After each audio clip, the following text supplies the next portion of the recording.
പക്ഷെ സ്ത്രീയുടെ ശരീരം വിറ്റ് സ്ത്രീ ജീവിക്കുക എന്ന് കാരണം നമ്മൾ നമ്മുടെ ഇഷ്ടത്തോടെയുള്ള സെക്സ് അല്ലേ തന്നെ ഹസ്ബൻഡിന്റെ കൂടെ ജീവിക്കുന്നതിനുള്ള വലിയ പാടുപെട്ടാണ് സെക്സ് ചെയ്യുന്നതെന്നാണ് പൊതു.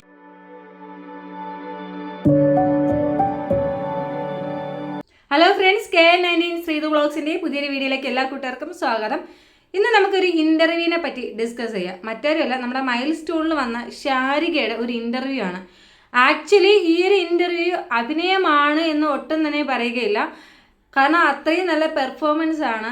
ഒന്നും ഇല്ലെങ്കിലും നിങ്ങളിങ്ങനെ ഇൻ്റർവ്യൂ എടുത്ത് പ്രേക്ഷകരിലേക്ക് എത്തിക്കുമ്പോൾ അത്യാവശ്യം അഭിനയം അറിയാമെന്നുള്ള ഒരു ആങ്കറിനെങ്കിലും എത്തുന്നത് നന്നായിരിക്കും. ഞാനീ പറഞ്ഞത് മറ്റൊന്നുമല്ല, ഈ ഒരു വീഡിയോ നിങ്ങൾ കണ്ടു നോക്കുക ഗൈസ്, നിങ്ങൾക്ക് മനസ്സിലാവും ശരിക്കും വെൽ പ്ലാനഡ് ആയിട്ടുള്ളൊരു ഇൻ്റർവ്യൂ ആണ്. എന്തായാലും അവർ അതിൽ പറഞ്ഞ കുറച്ച് കാര്യങ്ങൾ നിങ്ങളിലോട്ട് എത്തിക്കണം എന്ന് എനിക്ക് തോന്നി. ഈ ഒരു വീഡിയോ തികച്ചും ഒരു കോമഡി വീഡിയോയുടെ മാത്രം എടുത്താൽ മതി. കോമഡി വീഡിയോ എന്ന് പറയാൻ പറ്റില്ല, കുറച്ച് സീരിയസ് ആയിട്ടുള്ള കാര്യങ്ങളുണ്ട്. എന്തായാലും നമുക്ക് അവരുടെ വീഡിയോയിലോട്ട് പോകാം, അതിനുശേഷം തിരിച്ചു വരാം. സ്റ്റോൺ മേക്കേഴ്സ് പ്രസൻസ് ശനിദശയിൽ ഞാൻ ശാരിക, ഞാൻ അനുപ്രിയ. വിഷയം എടുക്കട്ടെ ശാരിക? വിഷയം എടുത്തോളൂ. Sex labour out to be permitted. അപ്പൊ നിങ്ങൾക്ക് വിഷയം എന്താണെന്ന് മനസ്സിലായല്ലോ കേസ്. മറ്റൊന്നുമല്ല, സെക്സ് ലേബർ, ലൈംഗിക തൊഴിലാളികളെ പറ്റിയാണ് ഇവരുടെ വിഷയം. അപ്പോൾ ഇവർ പറയുന്ന കുറച്ച് കാര്യങ്ങളുണ്ട്.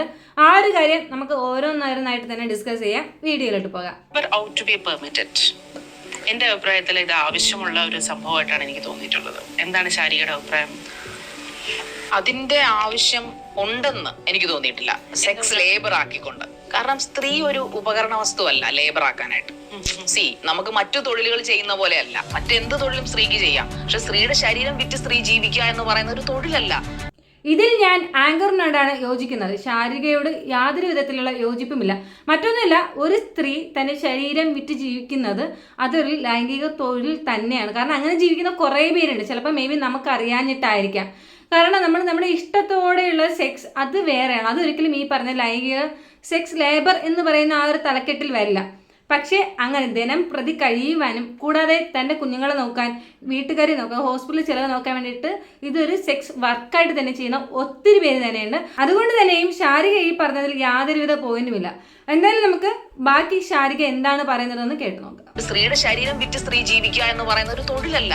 അത് നമ്മുടെ സംസ്കാരം മാത്രമല്ല, അത് അവളുടെ അല്ലേ തന്നെ ഹസ്ബൻഡിന്റെ കൂടെ ജീവിക്കുന്നതിനുള്ള വലിയ പാടുപെട്ടാണ് സെക്സ് ചെയ്യുന്നതെന്നാണ് പൊതുവിൽ സ്ത്രീകളുടെ അഭിപ്രായം. വേണ്ടടാ വന്ന അടുത്ത സംഭവം.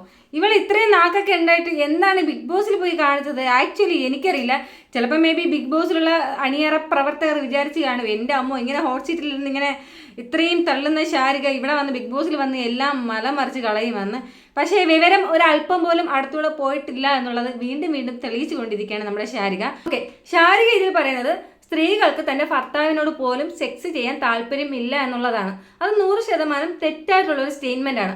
മറ്റൊന്നുമല്ല, ചിലപ്പോൾ ഇത് മേ ബി ശാരികയുടെ ചിന്താഗതികൾ മാത്രമായിരിക്കും. പിന്നെ ഒരു 10% സ്ത്രീകളുടെ കണക്ക് നമ്മൾ എടുക്കുകയാണെങ്കിൽ തീർച്ചയായിട്ടും ഈ പറഞ്ഞതുപോലെ ഹസ്ബൻഡിനോട് സെക്സ് ചെയ്യാൻ താല്പര്യമില്ലാത്തവരായിരിക്കും. അത് ഇല്ല എന്ന് പറയുന്നില്ല. എന്ന് പറഞ്ഞ് എല്ലാവരെയും അങ്ങനെ വാരിത്തേക്കരുത്. പിന്നെ ഞാൻ ഈ പറഞ്ഞ 10% എന്ന് പറയുന്നത്, ഇവരെ പറ്റി ഞാൻ ഒരു കാര്യം പറയാം. മറ്റൊന്നുമല്ല, ഒന്നിൽ ഹസ്ബൻഡിൻ്റെ ഭാഗത്തു നിന്ന് കിട്ടുന്ന കെയർ കറക്റ്റായിട്ട് കിട്ടുന്നില്ല, സ്നേഹം കിട്ടുന്നില്ല, അല്ലെങ്കിൽ എന്തെങ്കിലും കടം, ഇങ്ങനത്തെ കുറേ എന്തെങ്കിലും പ്രശ്നമുള്ള ആളുകൾക്കായിരിക്കും മേ ബി നമുക്ക് ആ ഒരു ഇതിനോട് തോന്നാതിരിക്കുന്നത്, ആ ഒരു സെക്സ് റിലേഷനോട്. പിന്നെ രണ്ടാമത്തെ കാര്യം, ഹസ്ബൻഡിനേക്കാൾ സ്നേഹിക്കുന്ന മറ്റാരോ, ഈ പറഞ്ഞ ഭാര്യയ്ക്കോ അതല്ല ഭാര്യ അറിയാതെ സ്നേഹിക്കുന്ന വേറെ ഏതെങ്കിലും സ്ത്രീകൾ ആ പുരുഷനും ഉണ്ടെങ്കിൽ ഇവർക്കിടയിലുള്ള സെക്സ് ഈ പറഞ്ഞതുപോലെ നടക്കാതിരിക്കും, അല്ലെങ്കിൽ ഒരു ഇൻട്രസ്റ്റ് ഇല്ലാതിരിക്കും. ഇത് സത്യമായിട്ടുള്ള കാര്യമാണ്. എന്ന് പറഞ്ഞ് എല്ലാ സ്ത്രീകളും ഭർത്താക്കന്മാരുടെ കൂടെ സെക്സ് ചെയ്യാൻ താല്പര്യമില്ലാത്തവരാണ് എന്ന് പറയുന്നത് ഭയങ്കര റോങ് ആയിട്ടുള്ള ഒരു സ്റ്റേറ്റ്മെന്റ് തന്നെയാണ്. നമുക്ക് എന്തായാലും ബാക്കി വീഡിയോസ് കണ്ടു നോക്കാം.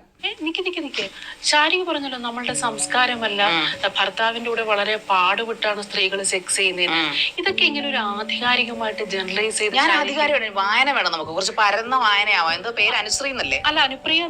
സോറി, അനുപ്രിയ. നിക്കേ, ഈ വായനയിലൂടെ ഇത്തരത്തിലുള്ള അസംബന്ധങ്ങളാണോ ശാരികയ്ക്കുള്ള കിട്ടുന്നത്? വായനയുടെ അസംബന്ധം എന്നല്ല ഉദ്ദേശിച്ചത്. നമ്മൾ ഇന്റർവ്യൂസ്, അതെങ്കിൽ പഠനം. ഈ നളിനി ജമീലയുടെ ഒക്കെ പുസ്തകങ്ങൾ വായിച്ചിട്ടുണ്ടോ? നളിനി ജമീലിനെ കുറിച്ചുള്ള ഒരു പുസ്തകം ഞാൻ വായിച്ചിട്ടുണ്ട്. ഓഹോ, അപ്പൊ അതാണ് ശാരിക പറഞ്ഞത്. ബുക്ക് വായിച്ചിട്ട് അതിൻ്റെ ഇത് വെച്ചിട്ടാണ് ശാരിക പറഞ്ഞത്. അല്ലാതെ ശരിക്കുമുള്ള ആ ഒരു എക്സ്പീരിയൻസോ കൂടാതെ ഈ പറഞ്ഞ ഫ്രണ്ട്സ് അങ്ങനെ നമ്മളിങ്ങനെ ഷെയർ ചെയ്യില്ലേ ഓരോരുത്തരുടെ കാര്യങ്ങൾ, അങ്ങനെയൊന്നുമല്ല. ശരിക്കും റിയലായിട്ട് ശാരികയ്ക്ക് ഇതിനെപ്പറ്റി അറിയാൻ താല്പര്യമുണ്ടെങ്കിൽ ശരിക്കും കുറച്ച് പേരെടുത്ത് ഇതിനെപ്പറ്റി ഒന്ന് സംസാരിച്ച് നോക്കണം, മാരേജ് കഴിഞ്ഞിട്ടുള്ളവരടുത്ത്. അപ്പോൾ അവരവരുടെ എക്സ്പീരിയൻസ് കാര്യങ്ങളൊക്കെ പറയുമ്പോൾ ശരിക്കും ശാരികയ്ക്ക് ഇതിനെപ്പറ്റി മനസ്സിലാകും.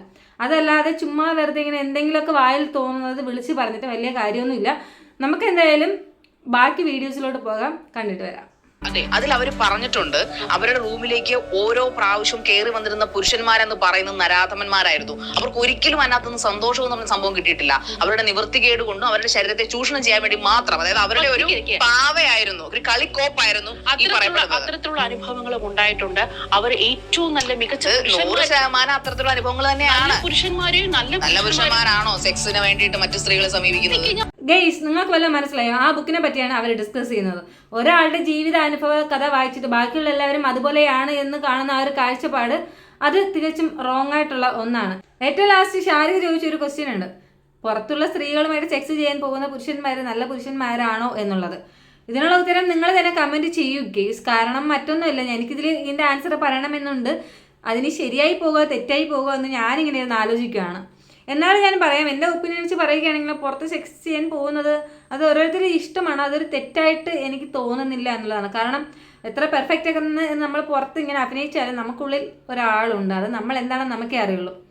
ഓക്കെ, അപ്പോൾ അതുകൊണ്ട് തന്നെ അത് ഓരോരുത്തരുടെയും വികാരമാണ്, അങ്ങനെയാണ്. കാരണം അവരുടെ ഹോർമോൺ അങ്ങനെയാണ്. അപ്പോൾ അതുകൊണ്ട് നമുക്കൊരിക്കലും അവരെ അങ്ങനെ നമുക്ക് കുറ്റം പറയാനായിട്ട് പറ്റില്ല, ഒരിക്കലും പറ്റില്ല. കാരണം അവർ ഹോർമോൺ അങ്ങനെയല്ലേ. അപ്പോൾ നമുക്ക് അതിൽ എന്താണ് അവരെ കുറ്റം പറയാൻ പറ്റുക?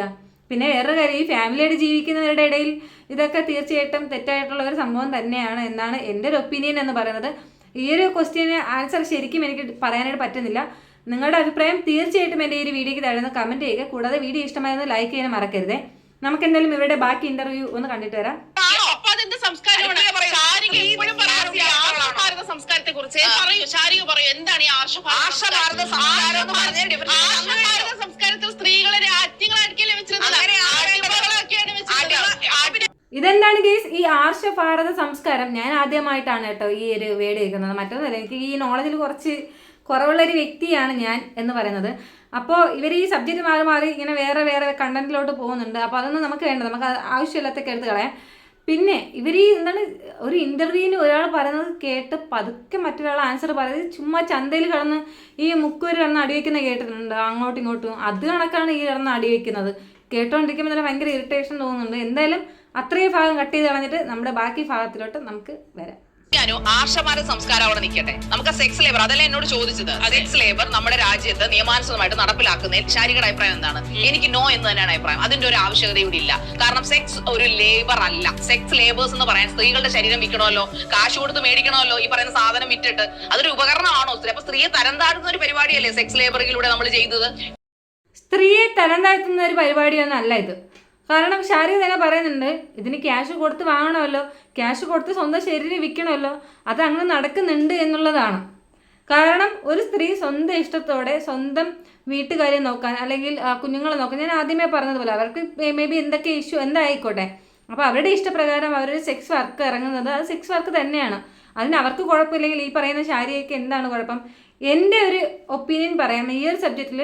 കാരണം നമ്മുടെ പല സ്റ്റേറ്റുകളിലും ഉണ്ട്, അതായത് ഇങ്ങനെ പബ്ലിക്കലി അലൗഡ് ആണ് സെക്സ് വർക്ക് എന്ന് പറയുന്ന സാധനം. നമ്മുടെ കേരളത്തിലും ഉണ്ട്, ഇല്ലയെന്ന് ഞാൻ ഒരിക്കലും പറയുന്നില്ല. പക്ഷെ അവരൊക്കെ ഹിഡൻ ആണ്. അതായത് അവർ പുറത്ത് ഞാനിങ്ങനെ സെക്സ് വർക്കർ ആണ് എന്ന് പറയാൻ ആഗ്രഹിക്കപ്പെടാത്തവർ അല്ലെങ്കിൽ അറിയപ്പെടാത്തവർ. ഇതാണ് നമ്മുടെ കേരളവും മറ്റ് സ്റ്റേറ്റും തമ്മിലുള്ള വ്യത്യാസം എന്ന് പറയുന്നത്. അപ്പോൾ നമ്മുടെ കേരളത്തിലും അത് പബ്ലിക് ആകട്ടെ, അങ്ങനെ തന്നെ വേണമെന്നാണ് എൻ്റെ ഒരു ഒപ്പീനിയൻ എന്ന് പറയുന്നത്. കാരണം നമ്മൾ ഒത്തിരി പീഡനങ്ങൾ, കൂടാതെ ഞാൻ ഓൾറെഡി പറഞ്ഞതുപോലെ അത് പുരുഷ ഹോർമോൺ ആണല്ലോ, അത് ഓരോരുത്തർക്ക് എന്തൊക്കെ വികാരമാണെന്നുള്ളത് അവർക്ക് തന്നെ അറിയുള്ളൂ. അപ്പോൾ അത് ഈ പറഞ്ഞ പോലെ പീഡനം അങ്ങനത്തെ കാര്യങ്ങളിലോട്ട് പോകാതിരിക്കണമെങ്കിൽ ഇങ്ങനത്തെ ഒരു ചോയ്സ് വരികയാണെങ്കിൽ അത് എന്തുകൊണ്ടും നല്ലതാണ് എന്ന് മാത്രമാണ് എൻ്റെ ഒരു ഒപ്പീനിയൻ. പിന്നെ വേറൊരു കാര്യം പറഞ്ഞാൽ, ഇത് ഈ കാര്യം എന്ന് പറയുന്നത് ഇപ്പോൾ ഇത്ര പബ്ലിക്കലി വന്നിട്ടില്ലെങ്കിലും ഇന്നും നടക്കുന്ന കാര്യം തന്നെയാണ്.